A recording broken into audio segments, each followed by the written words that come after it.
Saturday special பானகம் பார்க்கலாமா.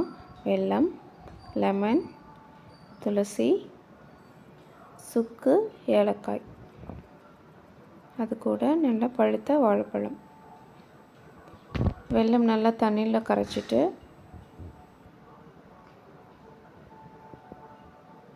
Smash பண்ண வாழைப்பழம்,